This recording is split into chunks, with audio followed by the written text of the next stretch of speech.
자, 첫 번째 썰 한번 가보도록 하겠습니다. 댓글 콘텐츠 시작하도록 하겠습니다. 영상 제목, 대한민국 순자산이 저리 작다고요? 제 주변만 해도 서울 10억 넘는 아파트에 외제차 끌고 다니는데 라는 영상에 달린 댓글입니다. 댓글 내용을 보더라도 이 댓글 다신 분이 이 대한민국 현재 상황을 생각보다 올려치기를 많이 한다고 볼 수 있습니다. 여러분들한테 모르시는 분을 위해서 다시 한번 설명을 드리자면 지금 대한민국 순자산은요, 아직 그러니까 작년 거 안 나왔습니다. 2022년 거 안 나왔지만 일단 통계청에 나와 있는 그 행정안전부 이 나라 지표 이제 사이트 들어가면 나오거든요. 가장 최근에 나온 게 재작년 거, 그러니까 2021년 기준 대한민국 평균 순자산은 4억입니다. 4억. 그러니까 이 순자산의 얘기는 알맹이. 그러니까 빚 같은 거 다 빼고 부채 같은 거 다 빼고 정말 알맹이가 있는 거. 여기서 말하는 알맹이는 뭐 부동산이나 금융자산, 그리고 자동차 같은 것들, 어떤 금융으로 가치가 있는 것들, 그리고 집 같은 것도 대출금을 싹 다 뺀 정말 알맹이. 내 지분 얘기하는 거예요. 보통 아파트 뭐 10억이라고 치면 은행빚이 6억이면 그럼 내 지분은 4억밖에 안 되잖아요. 순수 알맹이. 그거 얘기하는 겁니다. 우리나라의 평균 순자산이 4억이에요. 4억. 2021년 4억이니까 아마 2022년 더 떨어질 겁니다. 왜냐하면 2021년까지는 부동산 거품이 거의 꼭대기까지 올랐습니다. 꼭대기까지 올랐음에도 대한민국 평균 순자산이 딱 4억이에요. 근데 우리나라 여러분 수치를 아셔야 되는 게 우리나라 평균이 좀 함정이 있습니다. 어떤 함정이 있냐?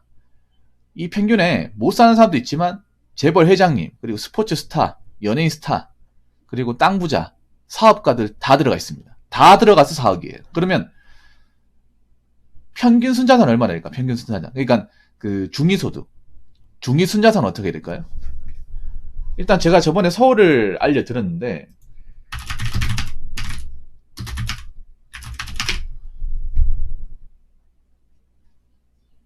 생각보다 그렇게 높지 않습니다.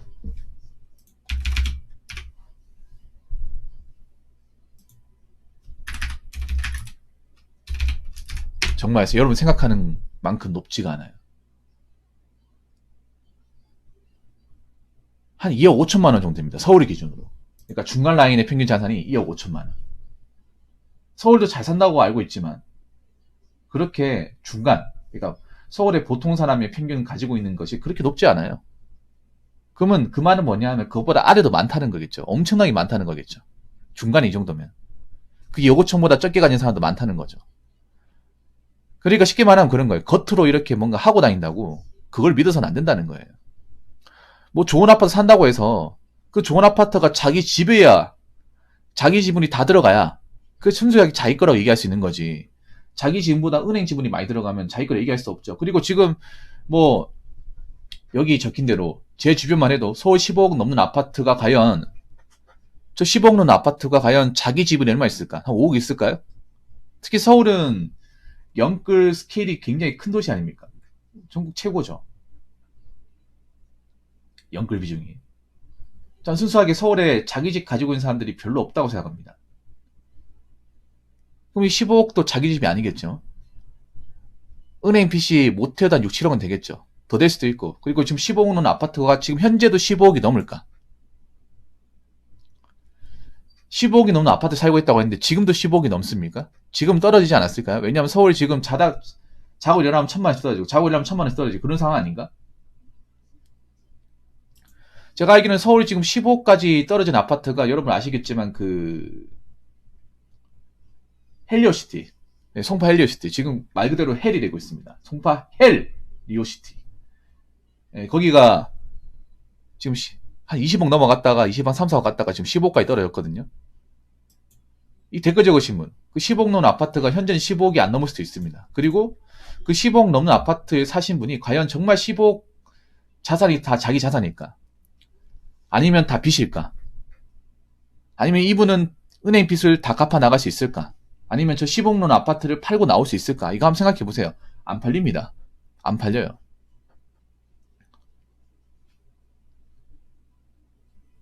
우리 10억 넘는 아파트 살고 있기 때문에 저 대출금에 대한 부담이 굉장히 클 겁니다. 안 그래요, 여러분? 비싼 아파트 산다고 우리가 뭐 좋을 수 있으면 객관적으로 돈이 많이 거기 사는 건데 반대로 이렇게 생각합니다. 저 비싼 아파트 사기 위해서 대출을 얼마나 많이 끌어다 썼을까? 이거 한번 생각해 봐야 돼요. 이거. 분명히 저 10억 넘는 아파트에 대출금이 안 들어갔을 수가 없어. 1억 들어갔을까요? 택도 없지. 한 모텔이 유치원 들어가겠지. 10억 넘게 들어간 사람도 있고. 근데 여러분 은행 금리 알잖아요. 과연 6, 7억씩 대출 받는 은행 금리가 얼마가 도대체? 금리 올렸을 거 아닙니까? 그리고 부동산 가치 하락하고 있고. 그럼 이 10억 넘는 아파트에 살고 있는 분은 과연 올해를 무사히 넘길 수 있을까? 과연 팔고 나올 수 있을까? 아니면 계속 쭉쭉 떨어지고 높은 이자 금리를 이겨낼 수 있을까? 이거 봐야 되죠. 그래서 이 댓글 적으신 분 무조건 비싼 아파트 산다고, 물론 비싼 아파트 사는 게 돈이 있으니까 사는 게 맞아요. 맞는데 또 비싼 아파트 살기 때문에 공경에 빠진 사람도 있다는 사실을 좀 잊지 않았으면 좋겠고, 그리고 본인이 너무 겉으로 보이는 것만 판단하는 게 아닌지 한번 생각해 보시기 바라겠습니다. 우리나라 사람들은 겉으로는 있는 척하면서 속 알맹이는 생각보다 잘 안 보여줍니다. 겉으로 있는 척하는 사람도 굉장히 많죠, 대한민국에.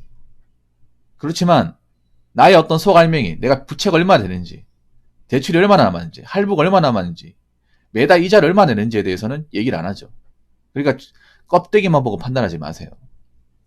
자, 댓글 한번 읽어보도록 하겠습니다. 진짜 별의별 사람 많음. 그리고 생각보다 힘들게 사는 사람도 많은데 티를 내지 않고 사는 사람도 있고 티 내는 사람도 있고 그냥 그러겠거니 하고 넘기면 됨. 자존감 낮추는 가장 좋은 방법은 인스타만 하루 종일 하는 것임. 인스타 보면 다 잘 사는 것 같은. 외제차에 풀빌라, 호텔, 각종 메이커 가방, 구두, 옷 등등이라고 했는데 글쎄요. 저 인스타 하는 사람들 중에 잘 사는 사람도 있겠죠. 근데 잘 사는 사람이 뭐가 아쉬워서 인스타에서 자기가 가진 것들을 다 보여줄까요? 오히려 현실은 안 좋기 때문에, 현실을 못 살기 때문에 자꾸 현실에 못 사는 모습을 감추기 위해서, 본인의 어떤 진짜 모습을 숨기기 위해서 이미지뿐인 인스타, 사진 몇 장 올리면 되는 인스타에서 저런 걸로 도배하지 않을까. 왜냐? 여러분, 외제차 풀빌라, 호텔, 메이커 가방, 구두, 옷, 돈이 그렇게 많이 벌지 않아도 할 수 있어. 그냥 버는 돈 다 쓰면 돼. 카드 질러서 다 하면 됩니다. 이게 과연 돈이 있어서 하는 것일까? 아니면 돈이 없는데 있는 사람처럼 보이고 싶어가지고 좀 무리를 하는 것일까? 이거 한번 생각해 봐야 됩니다. 우리 무리한 사람도 꽤 많을 겁니다. 현실은 나하고 크게 다를 게 없는데, 우리 금전적으로, 재정적으로 안 좋은데, 이 사람은 지금 뭔가 돈을 모으고, 메타인지 하는 게 아니라, 자꾸 자기의 어떤 현실을 부정하기 위해서, 현실의 어떤 그런 좀 궁핍을 숨기기 위해서, 이런 온라인에 이제 외제차 같은 거 이제 사진 보여주고, 이제 풀빌라 같은 데 가가지고 수영장에서 사진 찍는 거 보여주고, 호텔 가서 맛있는 거 먹는 거 보여주고, 그리고 어떤 구두, 신발 같은 거, 이제 메이커 같은 거 입었는 거 보여주고. 한번 생각해봐요, 여러분. 요즘에 지금 언택트 사회잖아요. 언택트가 뭡니까? 비접촉 사회죠. 사람들이 실제로 이렇게 오프라인을 만나고 얘기 나누고 하는 기회가 점점 없어지고 있습니다. 점점. 한번 생각해봐요, 여러분. 뭐 코로나 때문인 것도 있지만, 코로나 터지고 나 3년간 여러분 사람들하고 그렇게 막 자주 만나면서 모임도 가지고 문화활동도 많이 하고 경제활동도 많이 하고 취미활동 많이 했습니까? 사실 혼자 있는 시간이 훨씬 더 많지 않았습니까? 팩트로 얘기하자면 코로나가 2020년 2월달부터 이제 발발했으니까, 연초부터 발발했으니까 만 3년입니다 거의. 와, 이것도 꽤 오래됐네, 맞죠? 코로나 터졌을 때가 엊그제 같은데 벌써 3년이 됐어. 이것도 만 3년. 3년 넘어가겠네요, 이번 달 지나면. 근데 터지고 2년 동안은 거의 사람과 대면을 못했습니다. 왜냐하면 그만큼 자가격리나 규제가 굉장히 심했습니다. 그래서 여러분도 아시겠지만 사람 만나는 거 좋아하는 사람도 사람 못 만났어요. 만나고 싶어도 못 만났습니다. 왜냐면 만나면 요거도 먹거든. 혹시나 이제 방역수칙 위반했다고, 방역수칙 위반한 사람 걸리면 막 사회적 매장당하고 막 욕먹고 그랬잖아요. 기억 안 나요, 여러분? 근데 지금 뭐 각가지 어떤 그런 자가격리에 대한 규제가 좀 풀리긴 했어. 풀렸다 하더라도 사람들이 기본적으로 이미 면역이 되어 있잖아요. 그런 생활에. 사람들과 안 만나고 그냥 접촉하지 않고 그냥 혼자 지내고 이런 것들에 어느 정도 이제 생활 패턴이 잡혀 있습니다.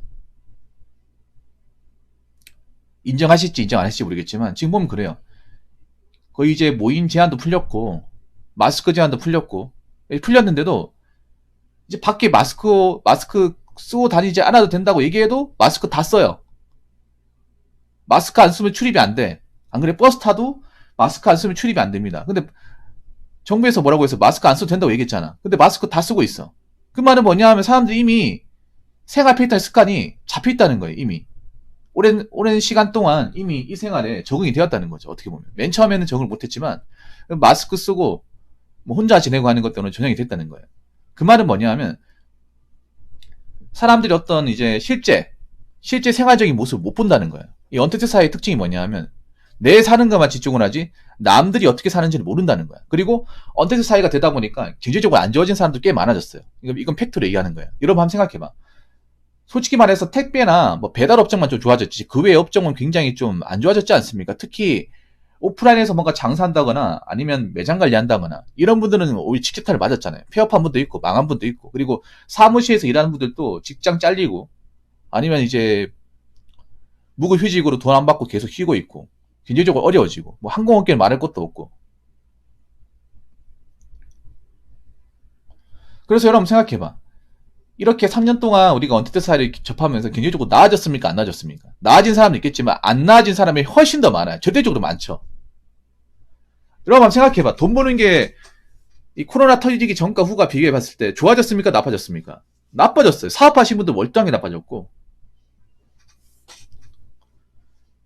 사람 만나서 일하시는 분들도 이제 일 같은 거 하기 힘들고 원래 직장 다니던 분도 직장 못 다니게 되고 경제적으로는 굉장히 안 좋아졌어요. 누가 봐도 안 좋아졌어. 나만 안 좋아진 게 아니라 나 비슷한 일하시는 분들 다 안 좋아졌어. 그런데 이런 말 나오는 게 정상입니까? 다 잘 사는 것 같다. 잘 살 수가 없죠, 여러분. 아니 3년 동안 그런 혼란의 카오스를 겪었잖아요. 지금도 현재 진행형 아닙니까? 지금도 회복이 안 된 사람들 많잖아. 앞으로 경제가 안 좋은데 잘 산 것처럼 보이는 게 정상이냐 말이에요. 내가 살아가고 있는 현실은 굉장히 좀 냉정하고 먹고 살기 어렵고 뭔가 돈 벌 수 있는 어떤 그 기본적인 시스템이 회복이 안 돼 있고 앞으로 가면 갈수록 치열해지고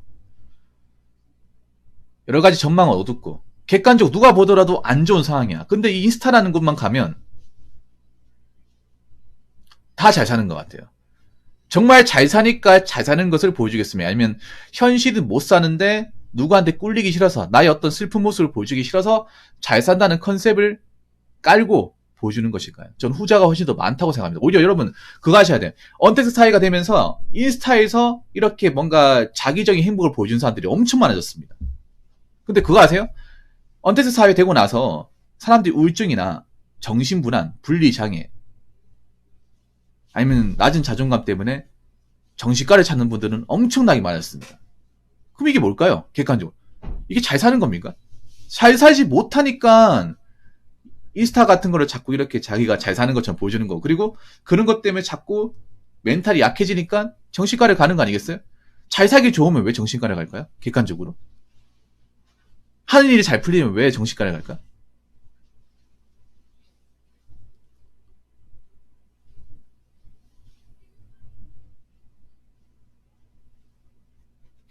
그렇기 때문에 여러분 있잖아요. 자꾸 있잖아요. 이 온라인상의 어떤 이미지나 글만 가지고 판단하면 안 돼요. 누가 봐도 전체적인 범죄 보더라도 먹고 살기 팍팍해지고 돈 벌기 어려워지고 각자 살아가는 것들이 쉽지 않다는 게 피부로 느껴지는 겁니다. 내가 힘들면 상대방이나 주변 사람도 힘든 거예요. 여러분이나 비슷한 어떤 능력치와 벌이 상한가 경제 능력을 가진 사람이라면 내가 사는 게 좀 버겁다 힘들면 남들도 똑같아요. 근데 인스타 같은 데 보면 그런 모습이 안 보이잖아. 그 말은 뭡니까? 사람들이 어떻게 보면 그런 거예요. 거짓말 한다는 겁니다. 자기 있는 모습을 보여주는 게 아니라. 근데 그게 과연 정말 행복한 걸까? 본인한테 정말 좋은 걸까? 한번 잘 생각해 보세요, 여러분. 내가 행복하지도 않는데 행복한 척 하는 모습 보여주고 내가 현실이 안 좋은데 좋은 모습만 보여주고 하는 게 과연 좋은 걸까? 저는 좋다고 생각하지 않습니다. 그래서 더 이상 인스타 같은 걸로 낮은 자존감을 더 낮게 만들지 마시고 현실에서 좀 운동도 좀 하고 바깥 공기도 좀 쐬고 열심히 먹고 살면서 현실적인 어떤 에너지를 좀 채우면서 자존감을 올리시기 바라겠습니다. 자, 이상으로 첫 번째 썰 마치도록 하겠습니다.